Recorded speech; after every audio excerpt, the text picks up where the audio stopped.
The Great Silk Road, Tracing Forgotten Trade Routes and Their Treasures Part 1. The Forgotten Artery, Beyond Silk and Spices. What if everything you thought you knew about the Silk Road was only the surface of a much deeper story? What if it was never really about silk at all?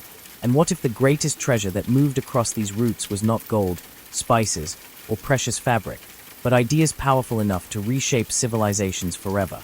The Silk Road is often imagined as a single dusty road stretching from China to Rome, lined with camel caravans carrying silk and spices across endless deserts. Yet this image hides a far more complex and astonishing reality, because the Silk Road was never one road, never one direction, and never only about trade. It was a living artery of humanity, pulsing with movement, ambition, curiosity, faith, and conflict for more than 1,000 years. To understand it is to understand how the ancient world became connected long before modern globalization, how distant empires influenced one another without ever meeting face to face, and how ideas traveled faster and farther than armies ever could. Long before the name Silk Road was coined in the 19th century by a German geographer, these routes already existed as shifting networks shaped by geography, politics, and human need. Mountains, deserts, rivers, and grasslands did not block movement so much as channel it, forcing traders, pilgrims, and explorers into corridors of survival where cultures collided and merged. There was no single beginning point and no single destination, because goods and ideas flowed in every direction, from east to west, west to east, north to south, and back again. Chinese silk reached Roman elites who never knew its true origin. Roman glassware found its way into Asian tombs. Indian mathematics traveled westward. Persian administrative systems influenced empires, and religious ideas crossed borders invisible on any map. This was not a road but a web, constantly rewoven as empires rose and fell. At the western edge of this web stood Rome, a civilization obsessed with luxury, status, and spectacle.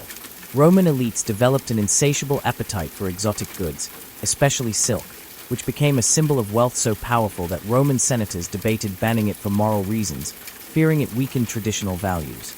Yet despite their hunger for silk, most Romans had no idea where it truly came from. They imagined distant lands filled with strange peoples who harvested silk from trees or combed it from leaves, myths that reveal how disconnected consumers were from producers. This ignorance did not slow demand, it increased it, driving merchants to push deeper into unknown territories and creating economic pressure that pulled distant regions into contact. Rome never directly controlled the Silk Road, but its appetite helped power it, turning desire into movement and movement into connection. Far to the east, powerful Chinese dynasties guarded silk production as a state secret, understanding that control over silk meant leverage over foreign powers. Silk was not just fabric, it was currency, diplomacy, and propaganda. Chinese emperors used it to reward allies, bribe enemies, and stabilize borders, especially along the volatile frontiers where nomadic groups moved freely across the steppe. The Silk Road did not emerge from peaceful cooperation but from tension, negotiation, and survival. Borderlands became zones of exchange precisely because they were unstable, places where no single power held absolute control. It was here, in these contested spaces, that trade flourished, because necessity forced cooperation even among rivals. Between Rome and China lay a mosaic of empires, kingdoms, city-states, and nomadic confederations that shaped the Silk Road more than either superpower. The Parthians, for example, mastered the art of intermediated trade, deliberately preventing direct contact between Rome and China to maintain their monopoly on silk profits.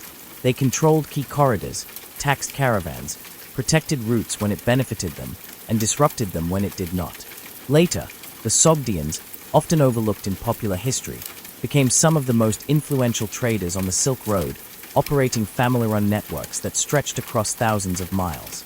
They were not conquerors or emperors, but translators, negotiators, and cultural brokers who carried not only goods but languages, stories, and beliefs from one world to another. Religion traveled these routes just as effectively as material goods, often piggybacking on trade networks. Buddhism spread from India into Central Asia and China through monks who followed caravan routes, establishing monasteries that doubled as rest stops for traders. These religious centers became hubs of learning where texts were translated, philosophies debated, and art transformed. Greek artistic styles blended with Buddhist imagery, creating statues of the Buddha with flowing robes and realistic facial features that echoed classical sculpture. Christianity, Judaism, Manichaeism, and later Islam all moved along these same paths, adapting themselves to new cultures as they traveled. The Silk Road did not simply transmit beliefs unchanged, it transformed them, creating hybrid traditions that reflected local values and global influences. Technology was another invisible cargo, often more transformative than any physical product.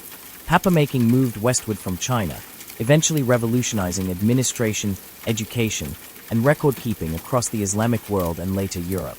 The compass, gunpowder, and printing techniques followed similar paths, quietly reshaping societies long after their initial invention. Even agricultural knowledge traveled these routes, introducing new crops to distant lands and altering diets, economies, and population growth. Grapes, walnuts, citrus fruits, and spices changed local cuisines, while new irrigation techniques transformed landscapes. These exchanges were rarely planned on a grand scale. They emerged organically from countless small interactions, each one insignificant on its own but monumental in aggregate. Yet the Silk Road was never a peaceful highway of harmony. It was dangerous, unpredictable, and often deadly. Caravans faced bandits, extreme weather, political instability, and disease. Deserts like the Taklamakan earned names that translated to "once you go in, you never come out," and mountain passes tested the limits of human endurance. Entire cities rose and fell depending on their ability to provide water, shelter, and security to travelers. When routes shifted due to climate change, war, or economic decline, once thriving centers were abandoned and swallowed by sand. These lost cities, now silent ruins, remind us that the Silk Road was as much about risk as reward. Disease traveled these networks too, with consequences far more devastating than any luxury trade. The same connectivity that spread ideas and innovation also carried plague, culminating in pandemics that reshaped populations and economies across continents. The Black Death, which devastated Europe in the 14th century, followed trade routes linking East and West, demonstrating that global connection carried a price humanity was unprepared to pay. This darker side of the Silk Road forces us to confront the reality that interconnectedness amplifies both creation and destruction, a lesson that remains painfully relevant today. Despite these dangers, people continued to move, trade, and connect, driven by hope, necessity, and curiosity. What sustained the Silk Road for centuries was not centralized control but adaptability. Routes shifted, alliances changed, and technologies evolved, yet the network endured because it was flexible. When one path closed, another opened. When one empire fell, others filled the vacuum.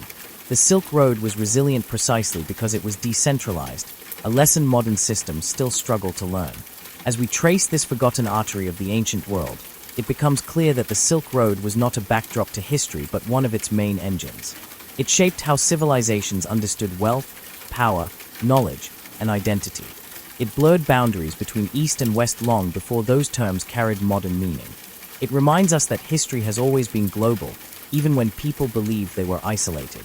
And yet, for all its influence, much of the Silk Road's story remains hidden, buried beneath myths of silk and spices that distract from its true significance. Because beyond the famous goods lies a deeper narrative of people who lived between worlds, who spoke multiple languages, practiced blended traditions, and navigated shifting loyalties. These individuals were the true architects of the Silk Road, and their stories rarely appear in grand histories. To uncover them is to challenge the idea that history is driven only by emperors and battles, and to recognize the quiet power of exchange. And as we move forward, peeling back more layers of this vast network, an even more surprising truth begins to emerge, one that will force us to reconsider who really controlled the Silk Road, who benefited most from it, and how its legacy still shapes the modern world in ways we rarely acknowledge. As we continue deeper into the heart of the Silk Road, the familiar images of caravans and camels begin to dissolve, replaced by something far more intricate and human.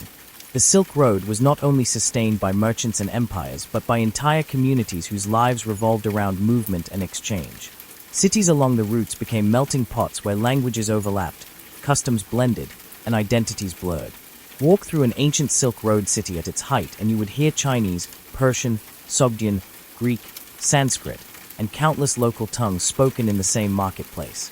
Clothing styles mixed fabrics and cuts from distant lands, food combined unfamiliar spices with local staples, and even music carried echoes of faraway cultures. These cities were not simply stops along a route. They were experiments in globalization long before the term existed.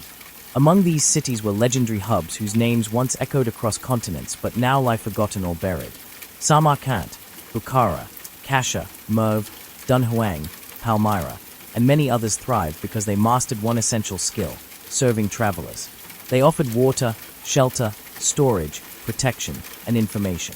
Caravanserais rose along major routes, acting as fortified inns where traders could rest, repair equipment, exchange news, and negotiate deals. Information was as valuable as silk, because knowing which routes were safe, which rulers demanded higher taxes, or which wars had closed certain paths could mean the difference between profit and ruin. In this way, the Silk Road functioned as an ancient information network, spreading news, rumors, and intelligence alongside goods. These hubs also became centers of art and knowledge. Cave temples carved into cliffs along desert routes, such as those at Dunhuang, preserve vibrant murals that depict not only religious scenes but daily life, foreign merchants, musical instruments, and clothing styles from across Eurasia. These images are visual proof of cultural fusion, showing how ideas were absorbed, reinterpreted, and expressed in new forms.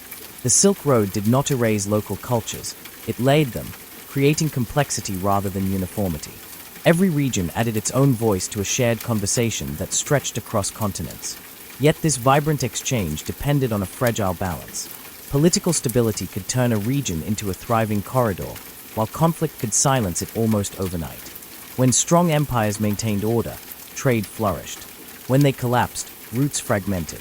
The rise of the Tang dynasty in China, for example, ushered in a golden age of Silk Road exchange, with diplomats, scholars, and merchants traveling more freely than ever before. Centuries later, the Mongol Empire, despite its reputation for conquest, created one of the most secure periods in Silk Road history by unifying vast territories under a single authority. For a brief time, it was said that a person could travel from one end of Eurasia to the other carrying gold without fear of robbery.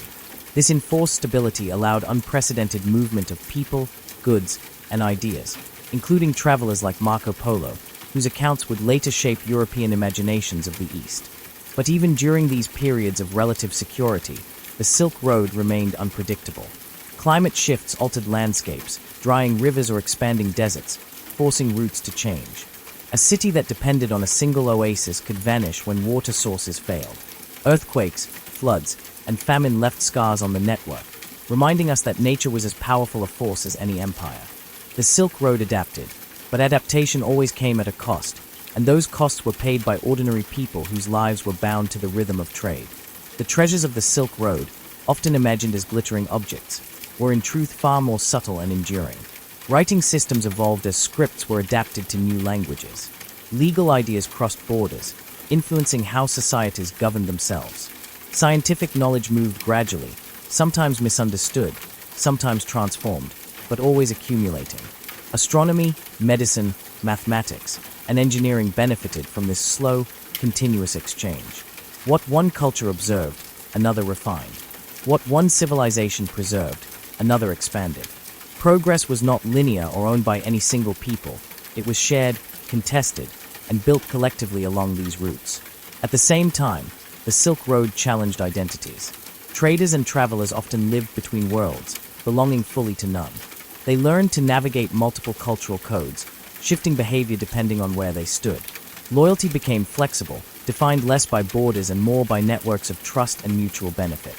These individuals were living bridges between civilizations, and though history rarely records their names, their influence was immense. Through them, distant societies became familiar with one another not as abstract concepts but as human realities. Over time, however, the Silk Road began to change.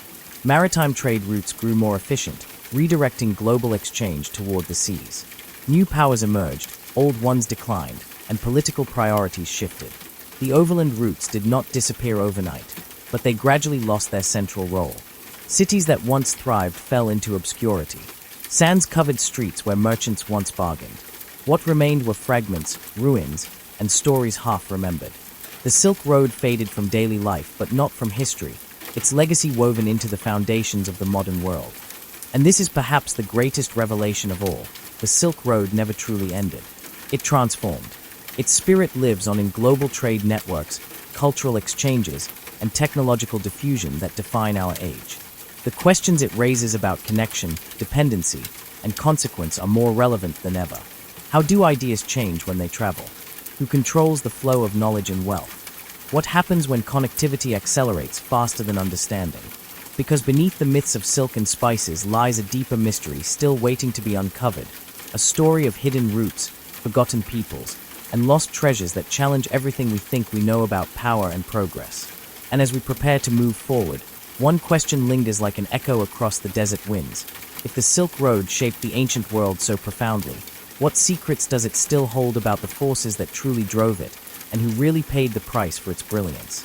In Part 2, we will follow those hidden paths into the shadows, uncovering the lost cities, unsung traders, and buried truths that history almost erased. And once you see them, you may never look at the ancient world the same way again.